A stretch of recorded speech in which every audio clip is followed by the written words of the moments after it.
அந்நாளில் தானே யூதரானவர்கள் தங்கள் பகஞ்சரை மேற்கொள்ளும்படிக்கு காரியம் மாறுதலாய் முடிந்தது. ஜெபம் காரியங்களை மாற்றும். ஜெபம் தேவனுடைய கோபத்தை ஆற்றும். ஜெபம்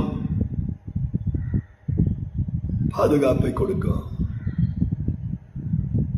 காரியத்தை மாறுதலாய் மாற்றியது. அழிய வேண்டிய யூதர்கள் பாதுகாக்கப்பட்டார்கள். யாரெல்லாம் இவங்களை அழிக்கணும்னு நினைச்சாங்களோ அவங்களாம் அழிஞ்சிட்டாங்க. நாம் எதை விதைக்கிறோமோ அதை நாம் அறுப்போம்.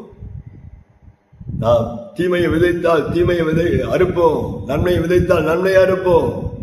நன்மையானவைகளை செய்ய நாம் அழைக்கப்பட்டிருக்கிற இயேசு கிறிஸ்து நன்மையானவைகளை செய்தார். நன்மை செய்கிறவராக சுற்றி திரிந்தார். இப்படி பிள்ளைகளாக இருக்கிற நாமும் எப்பொழுது நன்மை செய்யணும், தீமை செய்யவே கூடாது. தீமைக்கு தீமை சரி கட்டாதிருங்கள். தீமையை நன்மையாய் வெல்லுங்கள். பழி வாங்கக்கூடாது. எப்போ வாய்ப்பு கிடைக்கும் பழி வாங்கலாம் அப்படின்னு